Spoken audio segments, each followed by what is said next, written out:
je suis concepteur d'expériences immersives associé chez XYZ. Je voudrais débuter en remerciant Jennifer. J'espère que le titre est correct. Tellement non, je ne suis pas certain. De cette invitation, ça fait longtemps qu'on s'était parlé, puis je suis très heureux d'être ici avec vous. Beaucoup d'étudiants en muséologie, bravo, c'est un travail qui est nécessaire. Merci aussi à Marie-Lie qui est là-bas, qui a mis beaucoup d'efforts à coordonner cet événement-là. Merci beaucoup. Donc, qui est XYZ? Donc, on est des concepteurs d'expériences immersives. On œuvre principalement dans 3 secteurs. On travaille beaucoup avec les concepteurs d'exposition. On ne fait pas, nous, on a déjà fait des expositions, mais on ne fait plus d'expositions. On se concentre vraiment sur des portions, des expériences immersives qui nous sont demandées à l'intérieur d'un parcours. On travaille beaucoup dans l'industrie récréo-touristique. Les projets à Gaspé, à Percé font partie de cette catégorie-là.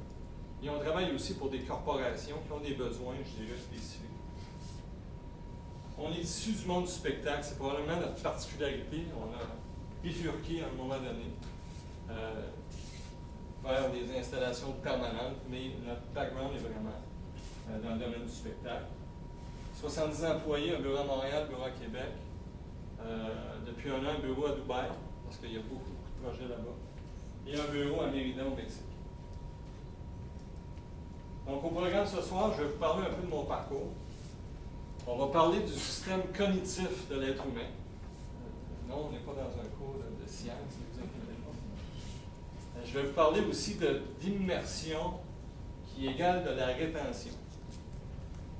Et enfin, je vais vous présenter des exemples d'expériences immersives qui fonctionnent. Donc, mon background, j'ai débuté ma carrière comme musicien. Et malheureusement pour moi, et heureusement pour vous, j'ai arrêté très tôt. Je pense que j'avais pas assez de talent. J'ai compris que je ne gagnerais jamais ma vie avec ça. Donc, mais ça m'a permis quand même de constater à quel point la représentation, le spectacle est quelque chose de très puissant. Parce qu'on faisait des spectacles, et honnêtement, on n'avait pas beaucoup de talent. Mais je ne sais pas comment on arrivait à impressionner à ce point-là les gens qui étaient dans la salle. Mais du jour au lendemain, je veux dire, on se faisait saluer, puis là, je me disais, c'est quand même fou la puissance de cette représentation-là de la scène du spectacle. Un de mes amis, à un moment donné, m'invite à aller suivre un cours. À ce moment-là, il y avait très peu de cours de théâtre. Au Collège Lionel Groulx à Sainte-Thérèse. Il y avait un programme de conception et un programme de technique scénique. Moi, je me suis dirigé plus vers la technique, le son, l'éclairage. Et quand je suis sorti de là, je suis devenu éclairagiste. Suite à un accident de ski qui m'a imposé le repos pendant 3 mois. Je suis devenu, encore une fois, par accident, fondateur de Solotech International, que j'ai dirigé jusqu'en 2008. En 2008, en fait, je me suis rendu compte que j'avais délaissé la création. C'est ce qui m'allumait le plus.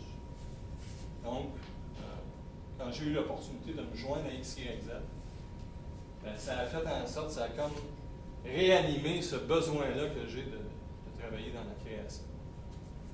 Donc, en 2010, je suis devenu copropriétaire de XYZ et depuis ce temps-là, on conçoit des expériences un petit peu partout. Donc, la mission de XYZ, c'est de rassembler, émouvoir et transmettre. Le mot transmission est très important pour nous. L'objectif à plus court terme, quand je dis court terme, 0,25 ans, c'est pas 2 semaines non plus. Transformer le monde, un humain à la fois, en stimulant la curiosité et les sens à travers l'exploration d'un environnement interprétatif, mémorable. Donc, on ne veut pas faire des expériences average, on veut que ce soit mémorable, pour avoir un impact.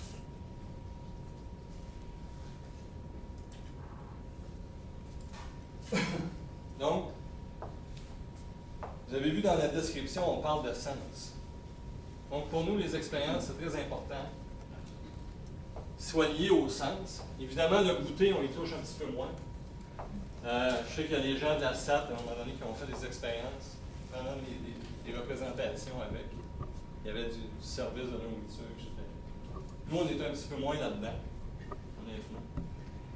Mais les sens, la perception pour nous, c'est ce qui crée des émotions.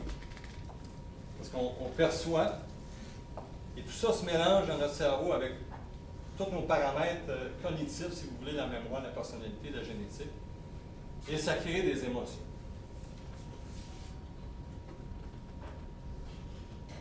Il y a un psychologue américain qui a créé la roue des émotions. Plus vous vivez des émotions qui sont dans le centre du cercle, plus ces émotions-là vont vous marquer. Il y a des choses épouvantables qui peuvent arriver dans la vie, qui sont terrifiantes. Ben, si ça vous arrive, vous allez être marqué profondément, vous allez changer comme être humain. Il y a des émotions un petit peu plus moyennes qui se retrouvent au milieu du cercle. C'est des émotions qui peuvent être fortes, qui vont probablement modifier votre comportement, votre personnalité, mais peut-être pas au même niveau que ces émotions-là qui sont dans le centre. Et enfin, en périphérie, c'est des émotions plus légères, qui vont peut-être avoir un impact sur vous, mais de façon plus légère.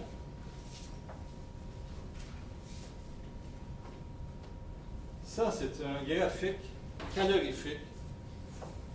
En fait, ce qu'on a fait, c'est qu'on a mis une espèce de senseur de chaleur devant des gens qui vivaient des émotions particulières. Donc, l'émotion a vraiment un impact sur toute la chimie du corps humain. Et j'aimerais apporter votre attention sur la joie. Vous voyez, quand on est joyeux, ben, tout notre corps, on a l'impression de sentir une espèce de chaleur répartie dans tout notre corps. À l'inverse, une personne qui est dépressive, bien, vous voyez que la dispersion de la chaleur est complètement différente. Donc, tout ça pour vous dire que dans le cadre d'une expérience immersive, la perception, l'interprétation de ce qui se passe, bien, ça crée des émotions qui vont ancrer le contenu de façon plus ou moins importante, dépendamment de la force de l'émotion.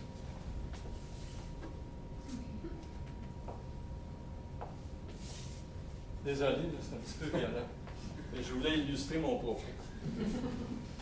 Si jamais ce zèbre-là réussit à se sortir de cette situation-là, il y a fort à parier qu'il va se trouver transformé comme animal. Je ne suis pas certain qu'il va s'en sortir en passant.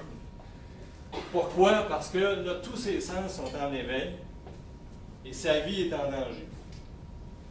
Donc, tout près de lui, il a vu le lion l'attaquer. Il l'a entendu grogner. Là, il sent ses griffes dans ses flancs, puis il sent ses crocs sur son dos. Donc, si jamais il réussit à se sortir de cette situation-là, pour le moins fâcheuse, ça va probablement être le meilleur zèbre de toute la savane pour fuir les lions à l'avenir, parce que ça va ancrer dans son être une série d'informations, mais avec une force tellement forte, tellement puissante, qui va être modifié en fait comme animal. Il va devenir beaucoup plus performant par la suite.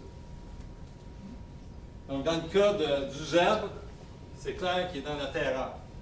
On est dans le centre, donc c'est des émotions qui marquent vraiment profondément. Il y a beaucoup de jeunes dans la salle, je ne sais même pas si vous avez vécu ces événements. Est-ce qu'il y en a dans la salle qui se souviennent où ils étaient la journée où ils ont vu ces images? Oui. Pourtant, il y a l'ouïe et la vue qui ont été sollicités. Mais la combinaison de ces deux perceptions-là, on ajoute à ça le contenu et tout votre background cognitif, on fait en sorte qu'on n'a jamais oublié ces images-là, personne. On s'en souvient. Moi, je me souviens, c'était un mardi. C'était le matin, entre 8 et 9 heures. Moi, j'étais dans la cuisine chez Solotech. Il y avait une odeur de café parce que les gens étaient en train de déjeuner. Je m'en souviens comme c'était hier. Pourtant, ça fait quoi? 16 ans, 17 ans. Encore une fois, j'imagine que j'étais, en tout cas dans mon cas, dans l'étonnement. très certainement. Peut-être pas de la terreur, mais c'était pas loin. On était un peu terrifiés parce que l'espace aérien avait été complètement fermé. C'était assez particulier. Charles Hamelin, Sochi. En fait, les athlètes olympiques nous disent, parce qu'on travaille un projet avec les comités olympiques canadiens, ce moment-là de la réception de la médaille, c'est le moment le plus fort d'un athlète olympique. Il n'y a rien qui arrive avec ça. Apparemment, le sentiment de fierté. Donc, la médaille dans la main, l'accomplissement de toutes ces années, donc tout l'aspect cognitif du cerveau est sollicité. C'est tellement fort. Il y a 2 ans, on a invité le président du Comité olympique international, M. Bach, à Montréal. Et puis, M. Bach a gagné en 1976 une médaille à Montréal. Fait qu'on a préparé la salle où il a gagné sa médaille et on l'a amené dans la salle. Aussitôt qu'il a franchi le seuil de la porte, il s'est mis à pleurer. 76, c'est quoi? 35, 40 ans plus tard. Donc, il se souvenait, ses sens se souvenaient de la salle, probablement de l'odeur de la salle, puis là, toutes les émotions sont revenues, donc c'est des informations qui sont ancrées très profondément. Donc, dans ce cas-là, c'est vraiment, M. Hamelin est vraiment dans l'extase. Est-ce qu'on comprend? Donc, l'émotion cristallise le moment. Ça fixe l'expérience vécue au niveau du cerveau. Ça augmente la rétention, et c'est là que c'est intéressant pour nous. Et puis, ça peut même aller jusqu'à modifier le comportement de l'être humain. Évidemment, à différents degrés, vous comprenez. Le contenu doit toujours être l'élément central. Il y a des gens qui nous appellent parfois et nous disent « Pouvez-vous nous vendre un dispositif technologique vraiment exceptionnel? » Moi, je leur dis, ce qui est important, c'est le contenu. La technologie, c'est un outil de diffusion du contenu. Si votre contenu est faible, léger, émotivement peu chargé, ça ne vaut pas la peine de dépenser des sous. Parce qu'on ne sera pas capable de faire quelque chose de formidable avec du contenu qui n'est pas émouvant déjà à la base. Donc, la technologie, c'est un outil. Ce n'est pas une fin en soi. Idéalement, en tout cas, nous, c'est de la façon qu'on travaille, on essaie de camoufler la technologie. On ne veut pas que les gens voient la technologie.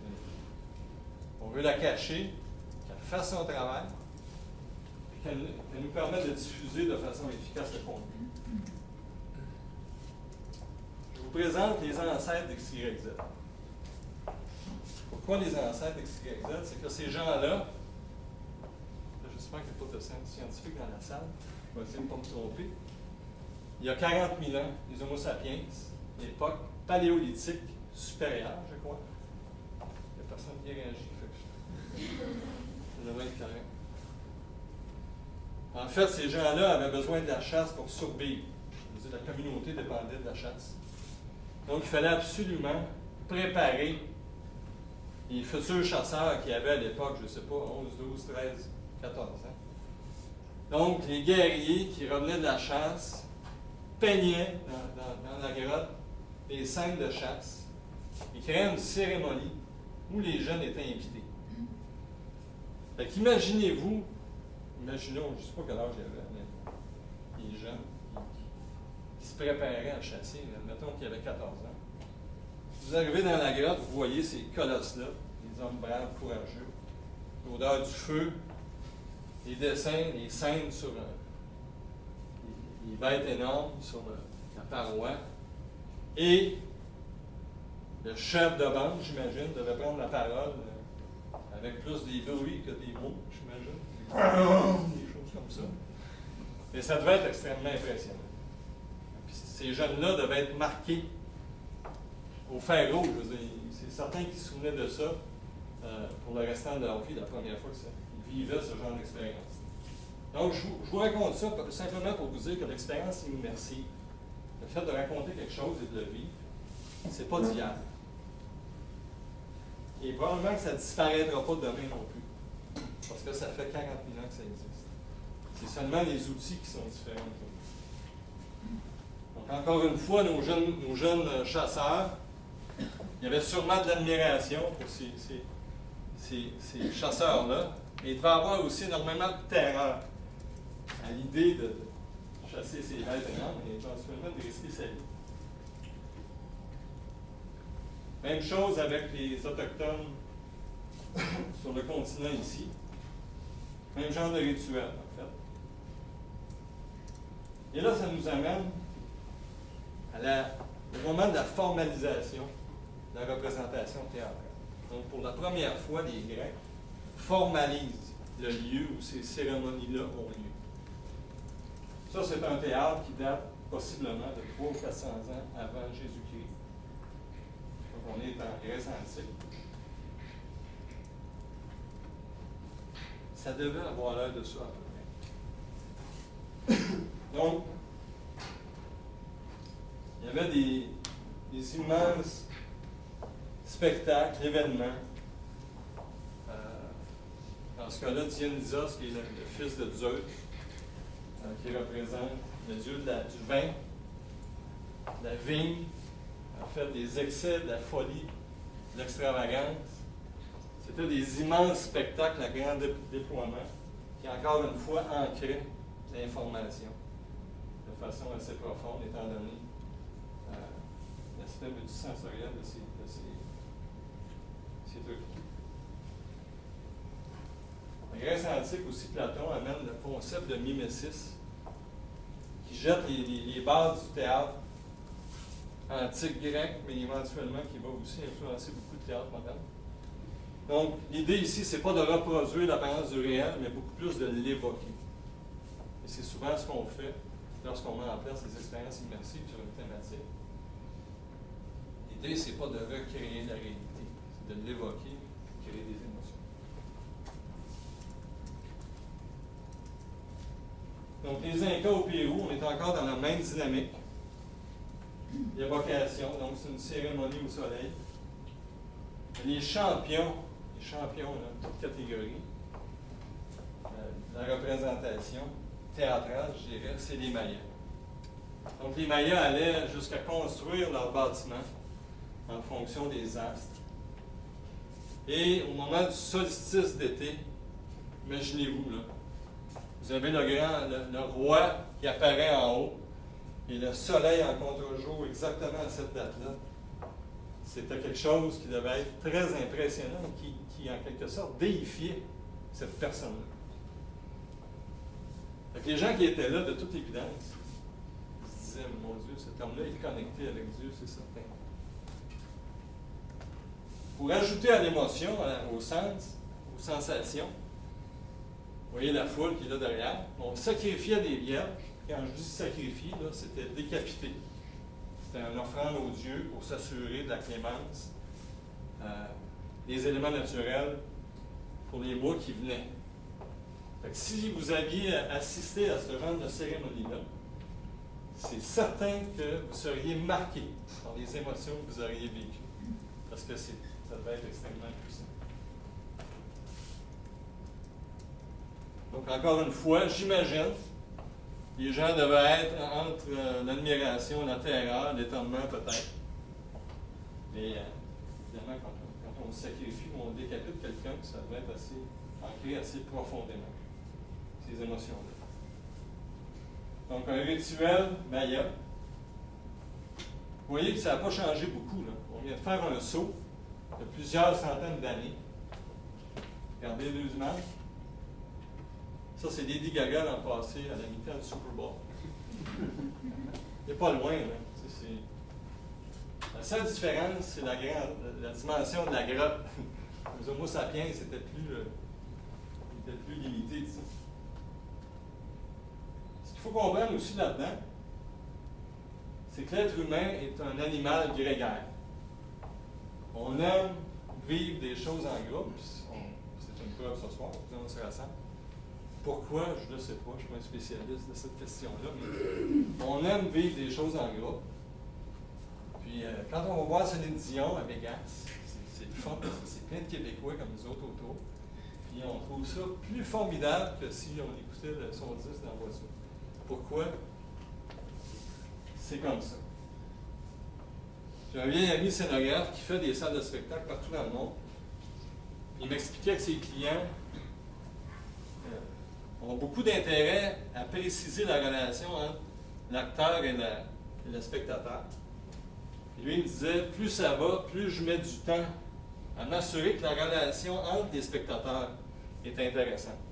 Parce que quand on vit une expérience et qu'on peut observer quelqu'un d'autre la vivre en même temps, ça ajoute à l'émotion, à la qualité de l'expérience. Je ne sais pas s'il y en a parmi vous qui ont vu des matchs au Centre Bell. Si vous êtes dans une loge, l'expérience n'est vraiment pas la même que si vous êtes dans l'aréna comme tel. Encore une fois, les sens captent des choses. Le bruit est plus fort, l'atmosphère est là. Dans la loge, il ne se passe pas grand-chose. Tandis que sur la glace, c'est vraiment exceptionnel comme expérience. Donc, pourquoi des expériences immersives au musée? On va rentrer un petit peu dans le sujet de façon un petit peu plus précise. Parce que c'est ludique. Les expériences immersives, c'est souvent spectaculaire. C'est souvent, je dirais, original. Et c'est accessible aussi à un très large public. Je pense que on a tous intérêt à attirer le plus large public possible dans nos institutions ou pour les projets sur lesquels on travaille.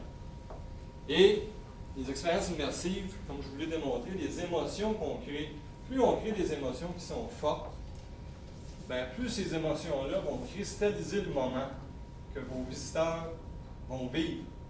Et les chances de rétention d'informations est beaucoup plus élevée à ce moment-là. Je vais vous donner maintenant 2 exemples d'expériences immersives pour illustrer un peu mon propos. Donc, Tectonic, c'est un projet qu'on a réalisé à Percé en 2016. L'idée était, les gens du Géoparc de Percé voulaient retenir les touristes dans la région, parce que les gens à Percé passaient, beaucoup de gens qui passent, mais personne n'arrête. Donc, la communauté locale est en train de s'asphyxier littéralement. La géologie, honnêtement, au départ, on se disait, ouais, c'est pas un sujet super facile. Il y avait des grandes espérances au niveau de l'attraction, d'un produit d'appel. Ça fait qu'on a décidé d'y aller avec une approche très théâtrale, encore une fois. On a créé un personnage central qui s'appelle Agathe, la liseuse de Bonaventure. Et on a construit une histoire dans laquelle on a ce personnage principal-là, mais où les visiteurs deviennent un peu, eux aussi, des personnages. Donc, ils sont dans l'action. Ils ne sont pas passifs. Ils vivent l'action en même temps que le personnage principal. Au fil de l'expérience, on découvre que finalement, la liseuse de Bonaventure est une géologue, une espèce d'ermite qui, passionnée par les pierres, passe sa vie à les étudier et à essayer de comprendre l'histoire de l'humanité à travers les pierres. Très intéressant. Elle nous amène dans son laboratoire. Comme vous voyez, on sort un petit peu des sentiers battus, je dirais. On a créé une espèce de laboratoire intemporel. Et là, on a des activités interactives immersives qui traitent, chacune de ces expériences-là traite d'un phénomène géologique particulier. Encore une fois, beaucoup de vidéos, beaucoup d'éclairage, beaucoup de sons, des effets spéciaux. Mais tout ça est un peu caché. Okay? On ne voit pas tant de technologie que ça. Donc, au lieu de présenter un contenu sur un simple écran, on a des éléments scénographiques en 3 dimensions sur lesquels on vient projeter de la vidéo. Et puis là, on peut illustrer très facilement un propos qui pourrait être complexe à expliquer. Dans ce cas-là, on voulait expliquer à quel point la géologie de l'île Bonaventure favorisait la nidification des fous de bassin. Donc, en vidéo, c'est très simple. On représente, si vous voulez, le principe sur la forme. Et ensuite de ça, nous, ce qu'on a fait, c'est qu'on transforme l'œuf, la forme en œuf. L'œuf se fissure et il y a un oiseau qui sort. Donc là, on est vraiment dans le divertissement. Les gens apprennent un certain nombre d'informations, mais c'est divertissant. Autant pour les enfants que pour les adultes que pour les personnes âgées. Vous voyez le visage des gens, on ne les a pas payés pour avoir ça. Même chose avec l'église là-bas a été construite avec des pierres qui sont friables. Donc les gens, les constructeurs ont fait un erreur. Fait qu'on compare en fait la friabilité de la pierre avec les vitraux de l'église de Percé. Donc on passe d'un bloc de béton à un bloc de verre, on le fait éclater. Puis là, les gens comprennent précisément ce qu'on veut expliquer. Ça, c'est un phénomène unique à Percé.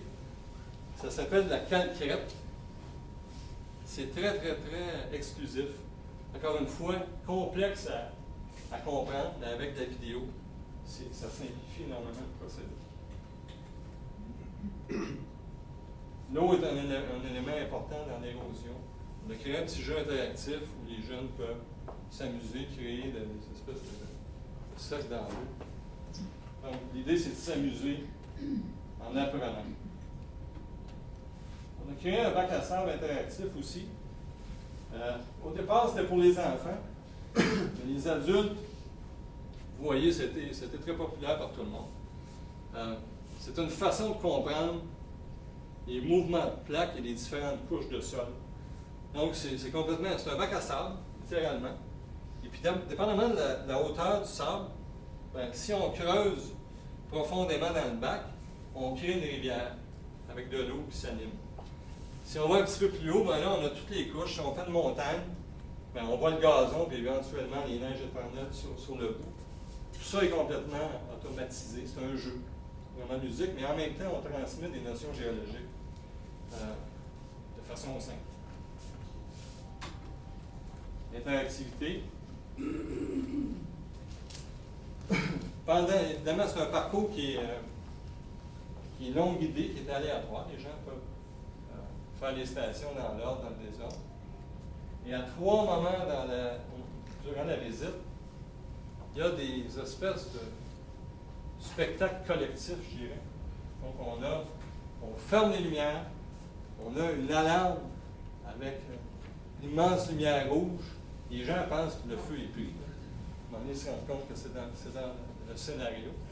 On ferme les interactifs, puis là, les gens vivent une représentation d'un phénomène géologique particulier. Mais tout le monde en même temps. Celui-là, c'est le voyage du rocher percé, parce que le rocher est parti, les gens ne savent pas ça, de la côte ouest africaine. Il a dérivé, il n'a pas dérivé, c'était des plaques, des mouvements de plaques tectoniques, qui l'a amené jusque dans le golfe Saint-Laurent. C'est que ça, le fait de le voir visuellement, c'est assez impressionnant. Et les gens comprennent, ils le retiennent. Ils n'ont pas besoin de... Ça, c'est la dernière phase du parcours. Je voulais quelque chose de fort. Parce que le message que le client voulait passer, il voulait absolument que les gens aillent visiter les 23 géosites qui existent à Percé. On connaît les rochers. Il y en a beaucoup d'autres qui sont vraiment des lieux uniques, encore une fois.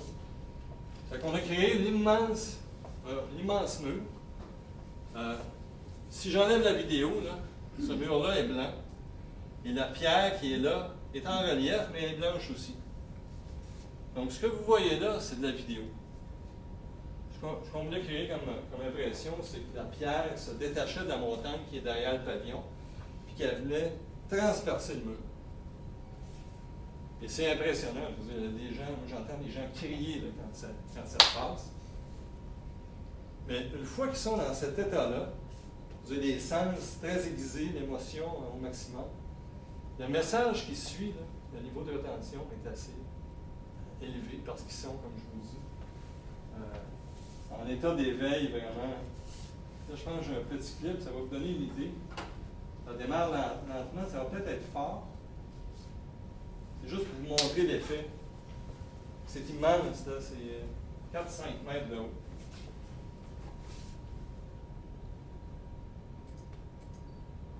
Il n'y a pas de son. Fait que vous voyez, c'est vraiment, quand on est dans la pièce, on a vraiment l'impression que ça apparaît.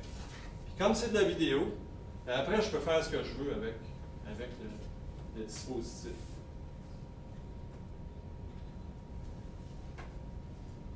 Je vais vous montrer un petit clip, ça dure à peu près 3 ou 4 minutes. On a la cliente qui explique un peu le processus de création avec nous.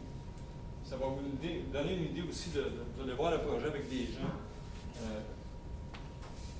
qui utilisent les dispositifs en question. Les chiens, au début, ce qu'on disait, c'est qu'il faut que tout le monde ait envie d'entrer, tes enfants, les grands, puis après ça, on vient ressortiront enrichis. We design and produce the entire experience from the very beginning until the end. On avait besoin de faire quelque chose qui serait comparable avec ce qu'on peut retrouver dans l'offre touristique internationale. The result is fantastic. Les gens sont très fiers.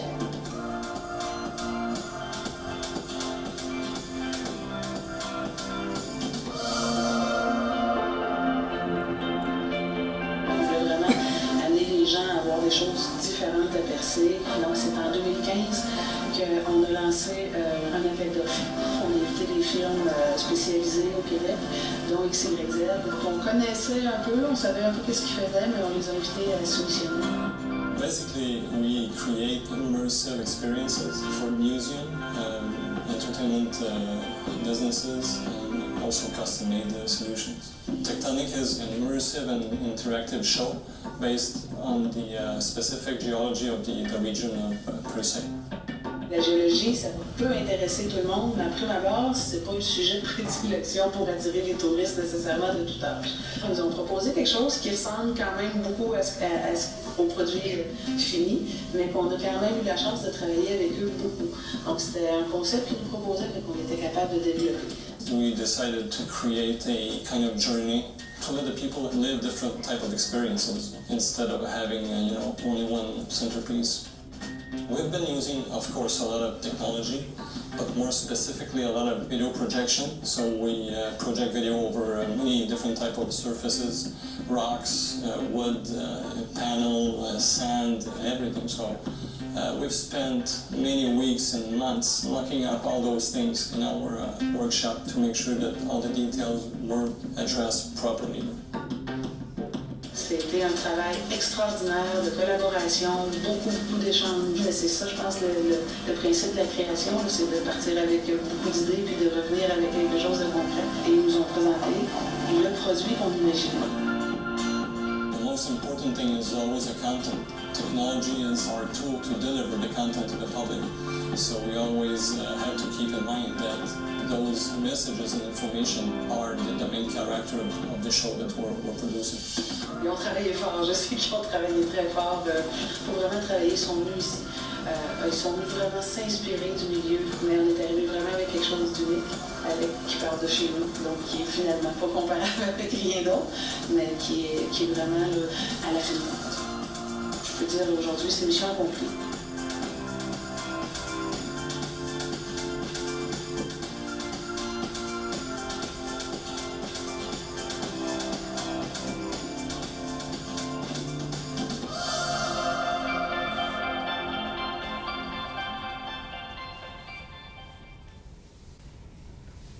Voilà pour un petit aperçu du projet Tectonic. Donc, je pensais intéressant aussi de regarder un peu les résultats. 2016 a été une année un peu mitigée parce que le site n'était pas terminé de construire. Donc, c'était ouvert aux visiteurs. Mais c'était quand même limité, il n'y avait pas de stationnement, il n'y avait pas d'infrastructure. Donc, cette année, c'était vraiment la première année d'opération complète. Il y a eu 148 000 visiteurs. Évidemment, Tectonic n'est pas le seul produit touristique. Tectonic est le produit d'appel, mais il y a une kyriade d'autres activités. Il y a une plateforme vitrée, il y a une tyrolienne, il y a un truc arbre dans l'arbre. Mais c'est quand même, ça a quand même créé un pouvoir d'attraction assez fort. Ça a vraiment contribué à faire connaître les 23 géosites, c'était un des objectifs. Et ça a transmis des notions géologiques à un large public. Évidemment, on n'est pas allé en profondeur au niveau de la géologie. Mais tout le monde a appris quelque chose là-dedans. Si ce n'est que le voyage de Rocher Percé, ben, au moins, on aura gagné cette bataille-là. Puis Tectonic a été récipiendaire de 2 prix, donc ça a contribué aussi à faire rayonner le géoparc, parce que ça a créé un peu de publicité autour du projet. Ça, c'est un projet sur lequel on planche actuellement.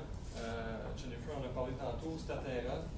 C'est un projet qu'on va faire sur un quai à Sorel-Tracy, le quai du Traversier. Rapidement, parce que je sais qu'on a dépassé un peu le temps. Encore une fois, ce qu'on voulait exprimer, Statera, ce que ça veut dire, c'est la notion d'équilibre. Hein, le poids de 2 choses qui s'équivaut.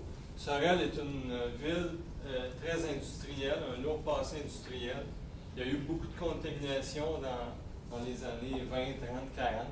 Aujourd'hui, les usines ont quand même repris le flambeau écologiste et selon les dires de la biologiste du Bioparc, qui est un musée qui est juste à côté de cet endroit-là, elle nous disait qu'il y a eu des efforts considérables qui ont été faits. Et aujourd'hui, ces usines-là ne sont pas les principales pollueurs. En fait, ils polluent presque plus. La qualité de l'eau est revenue à ce qu'elle était il y a plusieurs années. Les gens peuvent maintenant se baigner. Il y a une plage publique qui était fermée, qui a été réouverte. Ceux qui contaminent le plus, en fait, ce sont les agriculteurs. Donc, ce qu'on voulait énoncer, c'est l'espèce d'équilibre qu'il faut retrouver entre le développement économique et la nature. À Sorel, pour ceux qui ne le savent pas, il y a 103 îles. Il y a un groupe d'îles en plein milieu du fleuve. C'est magnifique, ça ressemble à des bayous, en fait. Et nous, ce qu'on voulait énoncer, c'est l'équilibre entre la nature et le développement économique. Donc, la façon qu'on a choisi, on a décidé, il y a deux éléments. Ça, c'est le site. Donc, il y a un pavillon à l'intérieur duquel il y a une expérience. Et en soirée, on a un dôme translucide à l'intérieur duquel on projette une présentation d'une vingtaine, trentaine de minutes sur l'histoire de Sorel, la naissance de la ville et son évolution. Et à l'intérieur, ici, c'est un parcours dans les îles de Sorel, mais la nuit. Donc, on a recréé un peu les passerelles d'observation d'oiseaux. Et quand les gens entrent, ils se retrouvent à 1,5 mètre du sol sur ces passerelles-là et complètement dans l'obscurité. Tout ce qui les guide, c'est une lanterne dans laquelle il y a un personnage qui les conduit dans un parcours. En fait, c'est le parcours des 4 éléments. L'eau, le feu, la terre et l'air. Et l'objectif, c'est d'atteindre la quintessence, le 5e élément. Donc, c'est une espèce de jeu. J'ai aussi un petit vidéo qui va vous donner une idée de l'atmosphère qu'on va y développer. La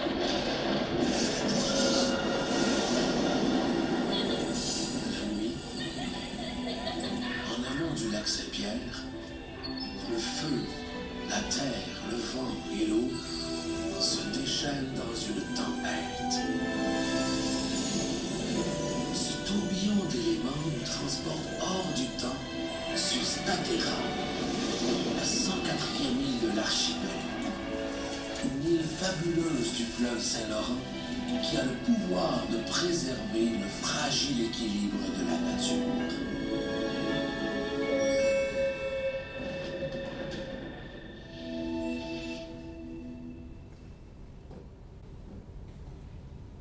Donc, Sylvain, scénariste, qui est ici ce soir.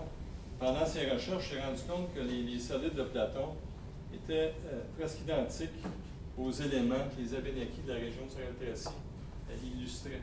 Donc, on a le même feu, terre, air et eau. Ces gens-là ne sont jamais rencontrés, ne sont jamais parlés. Donc, évidemment, ça, c'est le parcours intérieur, mais c'est complètement dans l'obscurité. Vous avez les 4 zones. Une thématique par zone. On a un élément central qui est un arbre de vie avec lequel les visiteurs vont échanger d'énergie avec la lanterne qui les guide tout le long du parcours. Donc, encore une fois, c'est large public. On va apprendre sur l'histoire de Sorel, mais on va aussi apprendre sur toute la biodiversité des îles de Sorel. Donc, c'est une façon de transmettre de l'information avec des expériences fortes qui créer des émotions à partir de sensations qu'on fait vivre aux visiteurs pour ancrer le contenu, lui donner de la force et essayer de rendre tout ça efficace. Donc, quelques images. On va avoir une page virtuelle. Donc, tout ce qu'on recrée dans ce parcours-là, c'est recréé avec des éléments qui sont spécifiques à la région sur El Tresino.